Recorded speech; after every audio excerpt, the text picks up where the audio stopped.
7.2 now.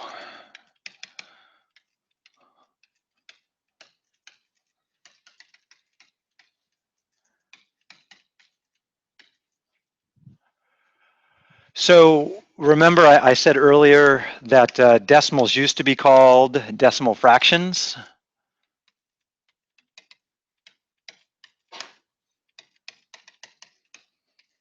So denominators are base 10 only.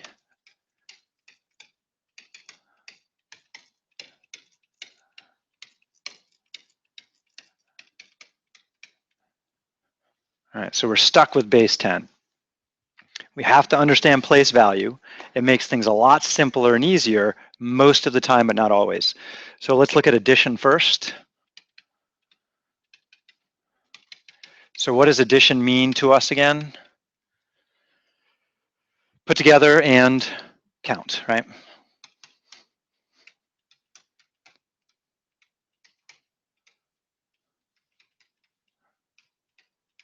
All right, so we put things together, we count them. Now we saw from fractions that we can only count like things, otherwise it doesn't make sense to count them if they're not all the same size. And decimals make that easy for us. So I have something like 2 3/10, and I want to add that to 1 15/100. The key to adding them is just to make sure their places line up, because that makes them like. Does that make sense why we have to line up place values? Not lime, but line.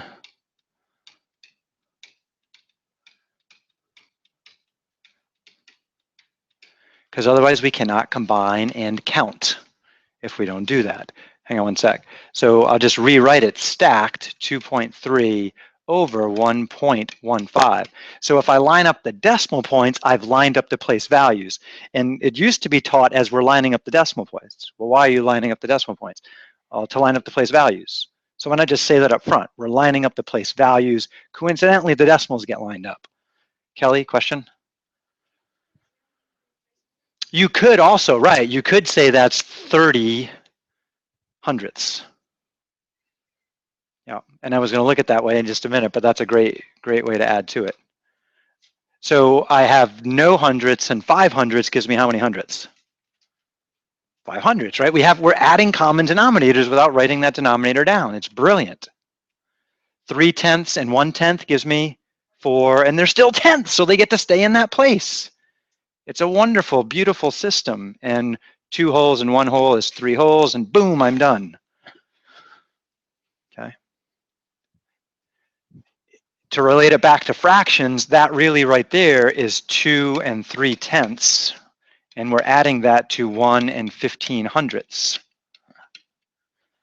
What should the common denominator be here just by looking? It should be 100.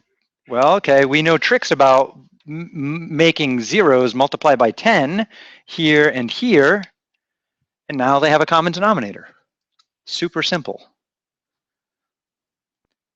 30 hundredths and 15 hundredths gives me how many hundredths? 45 hundredths, which we had there before, right? So no matter how we look at it, we can see, man, decimals are quite an efficient way to do things.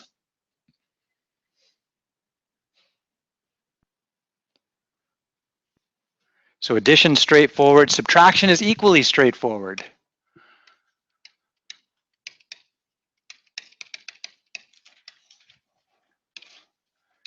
So if we had 4.36 and I want to take away from that, say 1.7, when we're subtracting fractions, which these are fractions, again, to take away something, we can only take away like things, right? I can't say like, you know, Garth owes me $1, he's got a few bills on him, hey, just give me a bill, right? It doesn't work that way. We have to have the right bill. So right denominator. And so it's just a matter of stacking again. So if I stack these guys, 4.36, 1.7, and we could then, like Kelly said, we could view that as 7/10 or 70 hundredths. It's not going to hurt us. And now I'm breaking this essentially into 3 different problems. Deal with the hundreds, deal with the tenths, deal with the ones, borrow if necessary. So again, lining things up, 6 hundredths minus no hundredths is 6 hundredths. I got a little problem here because I have 3 tenths minus 7 tenths. What do we do? Borrow. Now, borrowing with fractions is a pain, but since these guys have the same place value, they're based on 10, it's fine. So borrowing a 1 from here gives me 10 tenths to put over there. So I have 13 tenths. So it's as if the decimals aren't even there anymore. They don't matter, sort of. Okay, so 13 tenths minus 7 tenths gives me what, 6 tenths? And then, oops, I borrowed 1, so that should have been a 3. 3 minus 1 is 2. The decimal matters here. It's got to line up in the answer because we were talking about hundreds, tenths, and ones. So just like addition, as long as our place values line up, we're good. Quick way to line up place values is to make sure the decimals line up. No problem? There are reasons. We'll get to those soon. Yes. Well, and I mentioned in the other lecture that fractions have been around for thousands of years. Decimals have only been around for a couple hundred. People didn't think of it until recently. Yes.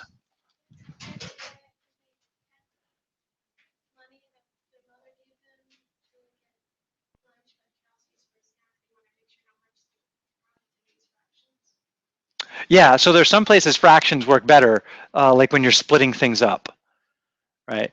For example, for some reason, I'm partial to the middle group today, so I have some Pop-Tarts, and I'm going to share them with these 3 people, right? So I want to break things into thirds, and so that's not easily done with decimals. So although decimals work most of the time, there's sometimes they don't work so well. Right? But don't we deal with thirds all the time? It's a common thing to happen. Things get split into 3 groups, right? And don't we work with computers? Yeah, and computers just do numbers that happen to get translated into some logical stuff that we can comprehend too. Anybody know what base computers use? Base 2, binary. Yeah, so somehow it turns out that we can reconcile things like thirds and binary using only zeros and ones and decimals all at the same time. Some pretty cool math, but there are ways around it. So can you get by with just decimals? Yes. Can you get by exactly with decimals? The answer is no, but we can approximate anything. And so we'll get to that approximation shortly. All right, so addition and subtraction, trying to think of anything really cute and mind-blowing I can do besides that, and that's about it. They're pretty straightforward. Multiplication. What's that? Alternate algorithms. It turns out any of the algorithms we use for addition and subtraction of whole numbers will work for addition and subtraction of decimals. So the Hindu algorithm, the absurd algorithm, I don't know, any of those crazy algorithms we had. The what? The lattice thing will still work, yep. Will I do those alternative algorithms on this test? I wasn't planning on it, but I could put it in there if you want. Okay, we'll skip that. Let's look at multiplication. All right, so before we can do the multiplication with decimals, we know what decimals are. They're fractions based on 10 in the denominator. What's multiplication mean?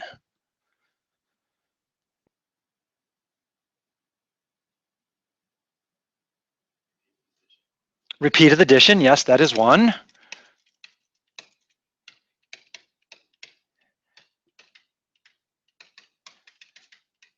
So for example, 2 times 3 means 2 3s added. Okay, so if I had 2 times 0.3, that would mean 2.3s added. So 3 tenths plus 3 tenths. Okay, we can totally do that. It gets tricky if I try to put a decimal out here, 0.4 times 0.3, so 4, because I can't, oops, that's supposed to be a 3. I can't add 4 tenths of something, right? So so the repeated addition kind of falls apart right here. but I could just reinterpret, instead of 2 3/10 added, couldn't I say 2 groups of 3/10? Does that work? So let's try it on this one. What if I redid this as 4/10 groups of 3/10? I think I can pull that off, because then I'd say, okay, well, all I have to do is show somebody what 3/10 looks like, and then somehow try to take 4/10 of that. So let's see, can I do that on the computer screen easily? Yes, I can. I got to get my gallery up here and a new page. And I want mathematics, graphs, templates, and let's see, which grid do I like better? I think I like the medium grid, is that right? Let's see what the large grid looks like. 1, 2, 3, 4, 5, 6, 7, 8, 9, 10. That'll kind of work. All right, so check this out. Let's use black on here.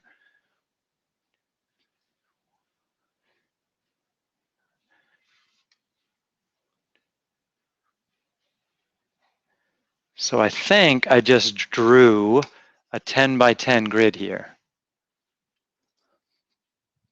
And so I need to try and figure out what is 4/10 of 3/10. So before I can find 4/10 of something, I need to know what that something is. And so I believe that this region right here represents 3/10 of my whole. Agreed? Okay. So next thing I want to do is try and find 4/10 of that group. So I'm only focusing on the yellow now. Well, fortunately, I have, this is 10 blocks tall.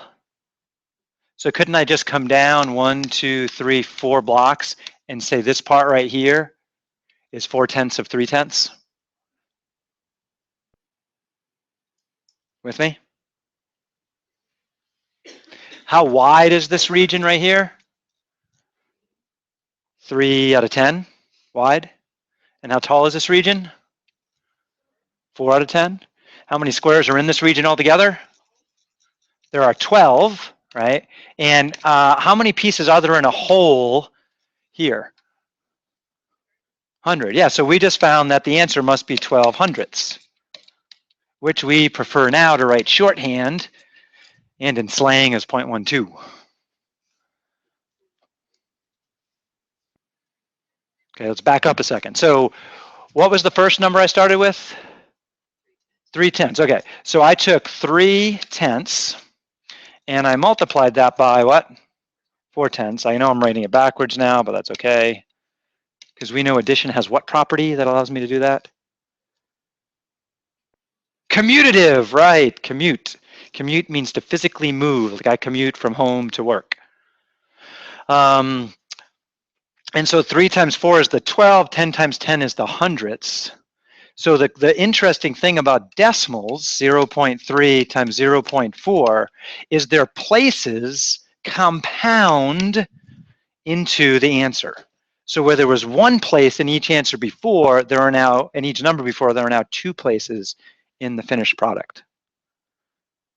That's a consequence of the fact that decimals are a fraction and multiplication means groups of. What other model have I shown here besides groups of in my demonstration? The area model, yeah, and I think the area model is the most, groups of is okay, it's you can be used in a lot of different places, but I think the area model is the easiest way to illustrate it to people. So this is also a demonstration of the area model for multiplication.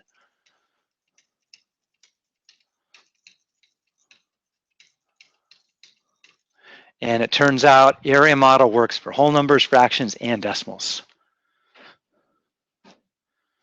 So let's do it again. Let's say we have, I didn't give you guys graph paper, did I? I meant to. Let's say we have 2.3 and we want to multiply that by 1.2. Can you draw me that as an area? Remember, like, we did this kind of thing. If you ignored the decimal points, we did this way back in chapter 3. Or if you view it as, 2 3/10 times 1 2/10, we did this back in the last chapter in project 8. Remember drawing these grids? Give it your best shot. See if you can draw this as an area.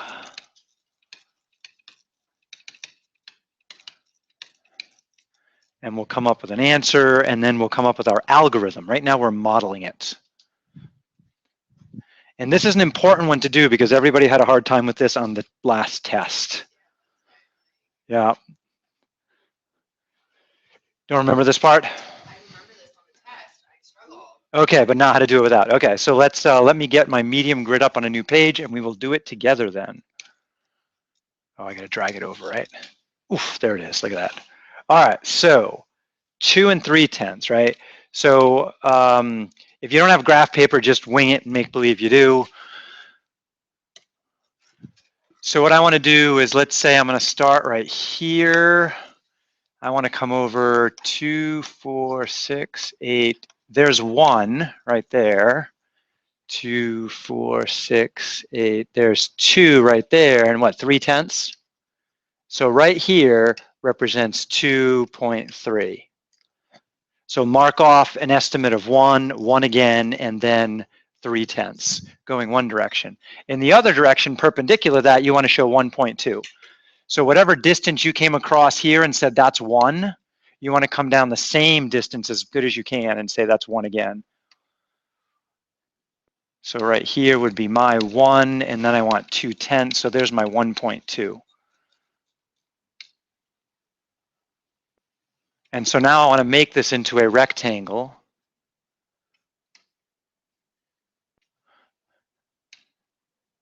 And in my rectangle, I want to break off major units. For example, this 1 at the top, I want to extend all the way down and through.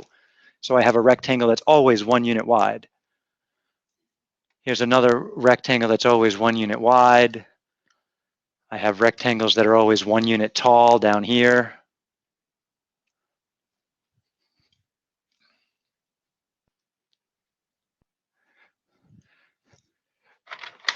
So now it's like I have, remember the pattern blocks we played with before? So looking at that picture, I have a flat right here. And that flat is 1 unit by 1 unit, right? So that's 1 hole right there. Here's another hole right here, right? So I have 2 holes. Then what I can do is I can look at these other guys. Oops. Let me get a highlighter out. So then here, this must be 1/10 of a hole, right? That strip. So I have 1, 2, 3, 4, 5, 6, 7 tenths. Let's illustrate that in there.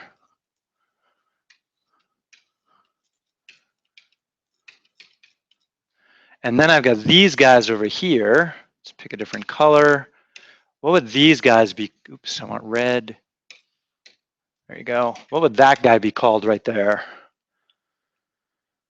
10th, 100,000th hole. That red dot right there. No. 0.0 would be 100th, right? Because this is a hole right here. So that little square is just 100th of it, right? Just that one dot, yeah, not that whole region, but just that one part of it. So then I have 1, 2, 3, 4, 5, 6 hundredths. So I'm just going to write that in 2.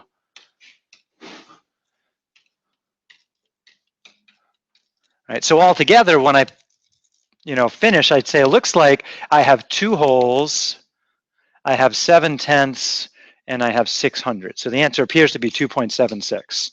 So there's my 2. Oops, I'm a little short there. Now I'll put this on the board on the digital screen in just a minute in a different way. In the classroom, I'm handing out or showing everybody these base 10 blocks. So there's my 7/10, and then 4, 5, 6 units. And let's see if my toy ever loaded here. And we'll get to the meaning of this in just a sec. Oh, it won't load. Come on, load. You can do it.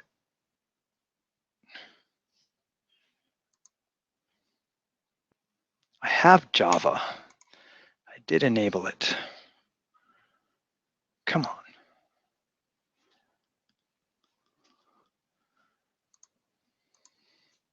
Let's try it in a different browser.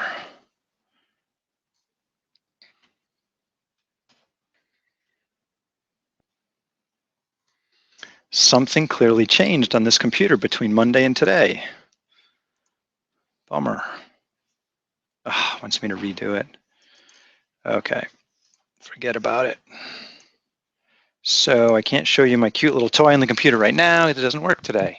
So just double check a couple things about where this came from.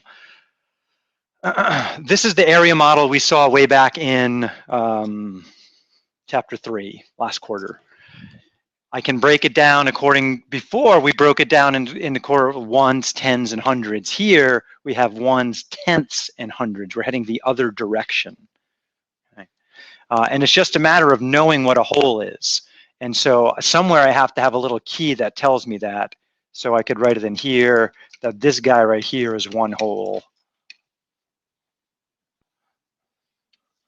And the fraction version is similar. So we'll go over one of the fractions that aren't base 10 in a minute. But does everyone see how I'm drawing this picture now? Okay, so one direction I come over with whatever the number is, 1, 2.3, come down 1.2, and then it's a matter of breaking it up according to your place values, your wholes, or your fractions. So I have a whole division here all the way across, and then cutting through here, I have my fractional tenths. Coming down here, I have my tenths. So if you didn't have graph paper, you'd have to draw all those lines in to make that happen. So what was the smallest place value of my first number I multiplied with? Tenths. And the second number we multiplied with? And the answer, hundredths. And again, every time you do that, if you have tenths times tenths, what's the end result? A tenth times a tenth has to be a hundredth. Okay. So the decimals in the original problems determine what the decimal happens in the answer. So just breaking this down for an algorithm instead of a model, because I don't want to draw those pictures all the time, as much fun as they are. So let's consider we have the 2.3, and we're going to multiply that by 1.2. Now I've coincidentally lined up the decimals only because they both have tenths. It turns out that's irrelevant. And we'll do another example to see it's irrelevant. Doesn't this picture look just like multiplying 23 times 12 like we did last quarter? You think back, that's the same exact thing. The interpretation is different, that's all. If this was 23 times 12, then that means one of these little boxes would be 1 instead of 100th. So that means this big thing, instead of being one whole, would be 100, 200, 10, 20, 30, 40, 50, 60, 70. So the answer would be 276. Same thing we have here without the decimal point. So the algorithm here is multiply like they're whole numbers.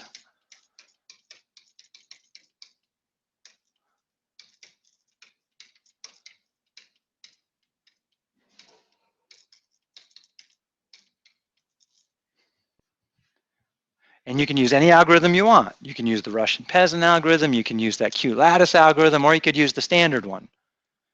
So I'm going to use the standard one. 2 times 3 is 6. 2 times 20 is 40, so that just puts a 4 there. 0 placeholder, because that's really 10 times 3, which is 30. And 10 times 20 is 200. Coming down, adding like terms, 6, 7, and 2. So there's 23 times 12. The only difference here is I have tenths times tenths, which should give me hundredths. And so the only catch here is that the number of decimal place values in the original factors have to have the same number of place values as the product. So the product, which is the answer, must have same number of decimal places as the original factors.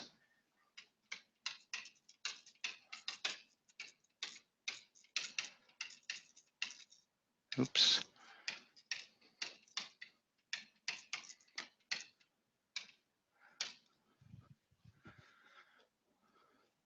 So altogether, my factors had 1, 2 places, so my product better have 1, 2 places. So that tells me where to put the decimal point after I'm done. It has nothing to do with lining up decimal points. That's addition and subtraction, where you have to have common things to keep track of them. With multiplication, it doesn't matter till the end. Okay? Let's do another one. If you could, and we'll talk about the answer, multiply 2.73 by 0.6.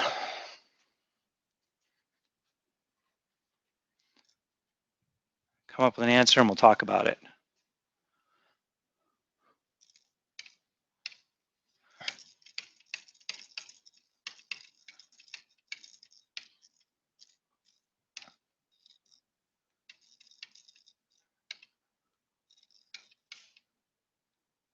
Oh, wait, that's not right. 1, 2, 3.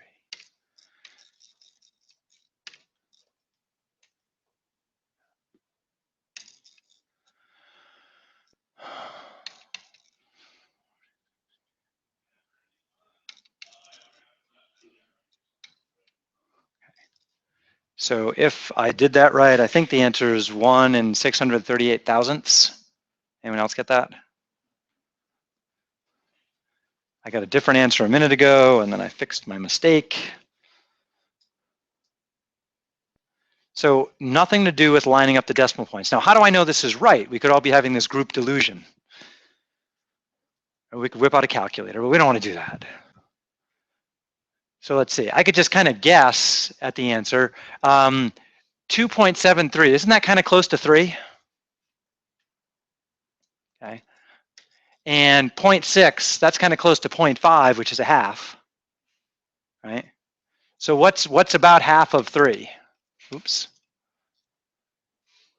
1.5, is this answer close to 1.5? Yeah, it's in the ballpark. It's because otherwise the other choices are like all my multiplication looks right. The question is where does the decimal go, right? Maybe the decimal was supposed to go here. Could it be that this answer is possibly 16? No, right? This number here is less than 1. If I multiply by something less than 1, that means I'm taking a fraction of it, which means it should be less than what I started with, the 2.73. So 16 can't be right. Oops. How about 0.1638? Could that possibly be right? Why not?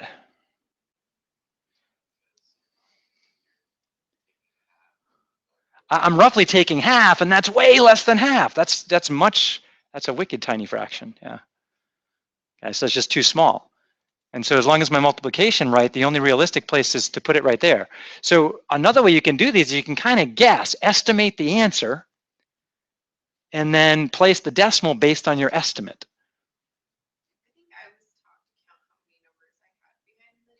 Yeah, and that's what we're doing, right? So we have, which are the decimal value, the decimal places, right? So we have 1, 2, 3 decimal places. So we need 1, 2, 3 decimal places there. That's the algorithm. Yeah, there's nothing new about this. It's stuff you learned before. I know.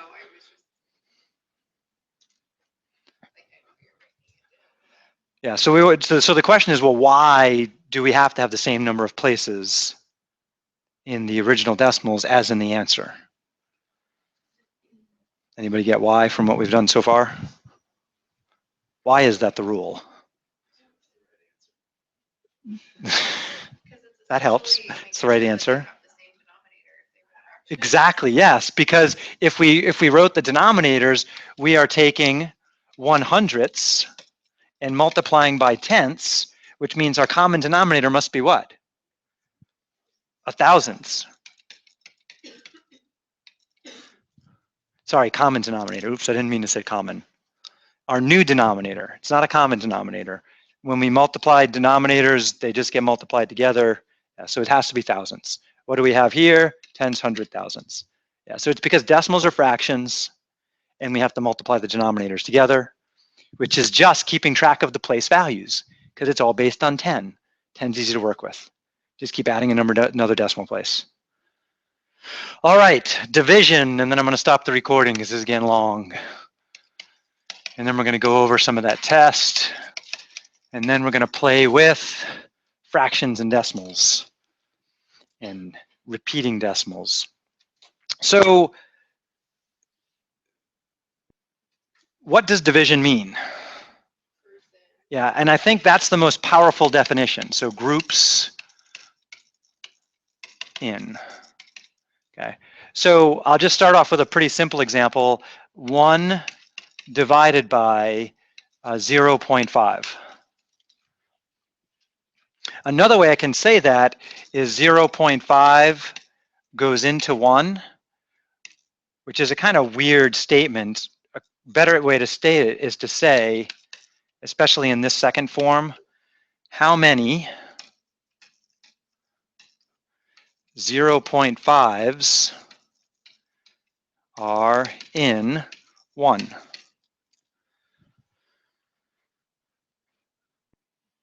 How many halves are in a whole? There's 2 of them. Sometimes you can just look and see that that's the case, but it's not always true. Let's do another one that's a little bit harder.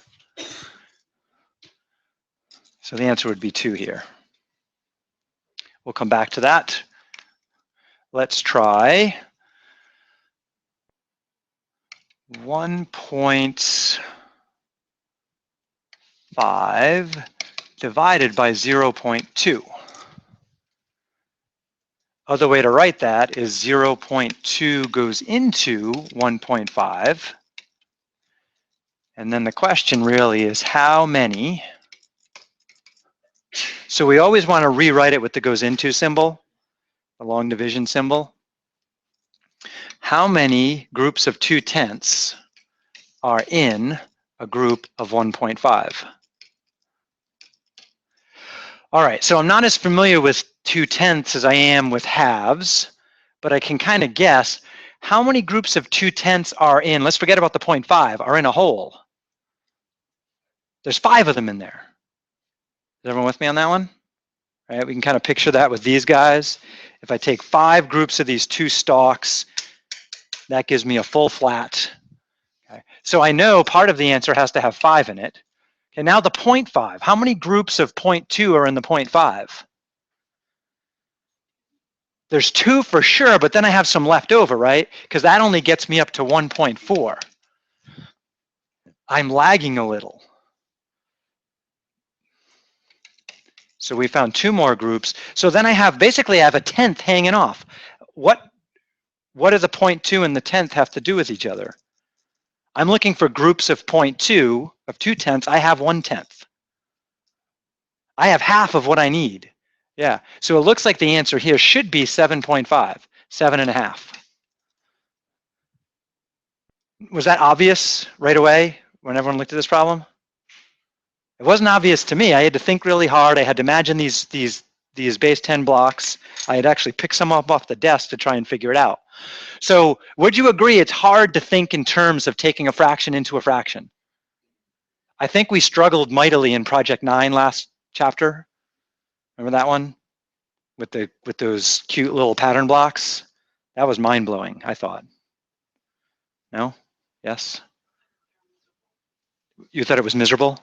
Okay, fine. You can think that for now. So let's look at it a bit different. By looking at these toys, didn't I just decide to talk about a group of 2 instead of group of 2/10? Can't I talk about these as, instead of a 10th each, they're each 1 piece, right? Okay. If I were to make that jump here and say, I'm going to call this 2s instead of 2/10, shouldn't I adjust this other guy correspondingly? What would I call those? 15s. Yeah, I would call them 15s. Now, is this an easier question? How many groups of 2 are in 15? Yeah, it's the same problem, though. It's the same exact problem. instead of calling these sticks tenths, I just call them wholes, which means instead of having 1.5, I have 15 things. Here's another way to look at it. I could say this is 1.5 divided by 0.2, correct? Fraction bar means divide, doesn't it? Right. However, a lot of people would call this, what do we call that? We call that a special name for this kind of fraction. My mind just went blank. What is it? No, improper means the top is bigger than the bottom, which is true here, but that's not what I'm getting at. It's called a complex fraction because I have fractions within a fraction. Usually we like the top to be a whole number, the bottom to be a whole number. Couldn't I adjust this by multiplying top and bottom by something to make whole numbers? What could I multiply by? 10 would be the nice one, right? Multiply this by 10, multiply this by 10. Happens to move both decimal places accordingly. So I now have 15 over 2, which means 2 goes into 15. So are decimals fractions? Yes. So everything we know about fractions guides what we have to do with decimals, because they are just a special way to write a fraction. So what's the trick here? The trick is all of the division that you learned about before today, before decimals, let's say, involved dividing by a whole number. We were taught to think that way. Our division algorithm that goes into algorithm that we learned back in the last quarter is premised on that we're looking for groups of a whole number. So the catch is with division by decimals, we just want to make the divisor whole. As long as the divisor is a whole number, what we used to know how to do works just fine. Otherwise, you have to think in terms of fractions instead of whole numbers, which is a lot more difficult. So we want to make the divisor whole. Now, we can't just make the divisor whole and leave the dividend alone, so we have to adjust the dividend accordingly.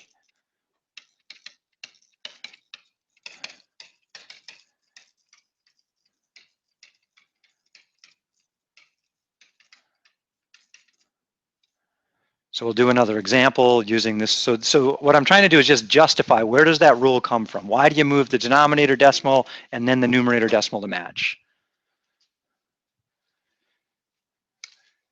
Because our division algorithm hinges on dividing by a whole number, and dividing decimals is dividing fractions, and so we can adjust to make it an equivalent fraction with a whole number bottom.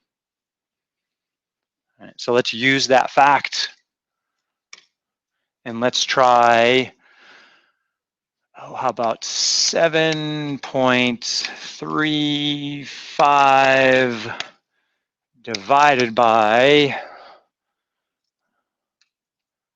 let's hope 1.5 works. I should have done this ahead of time to see.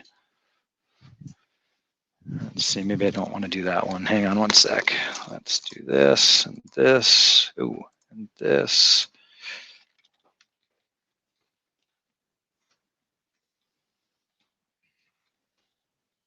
Close, 9.75. What did I write before?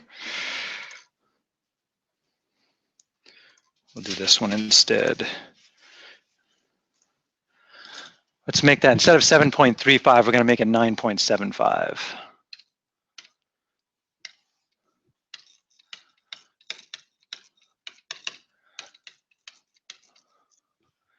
So we rewrite it as 1.5 goes into 9.75. We have to have a whole number to divide by. So that means we need to shift the decimal point one place. We have to do the same thing over here. What that gives me now is where the decimal has to go in the answer. It's got to go right there.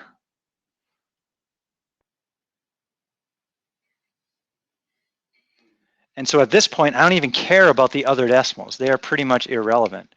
Oops. Eraser. You go away. Come here.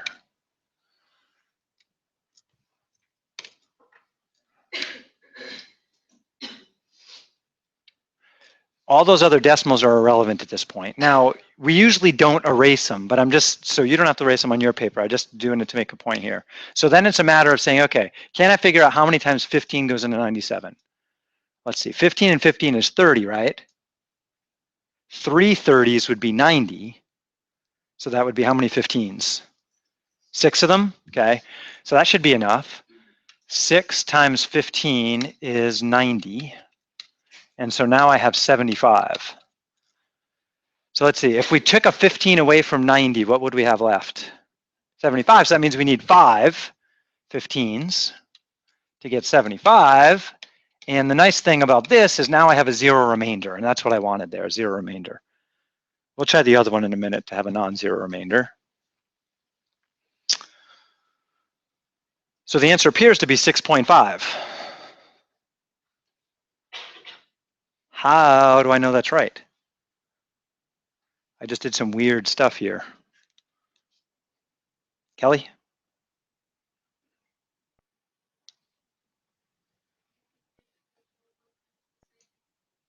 What's that? Whole number?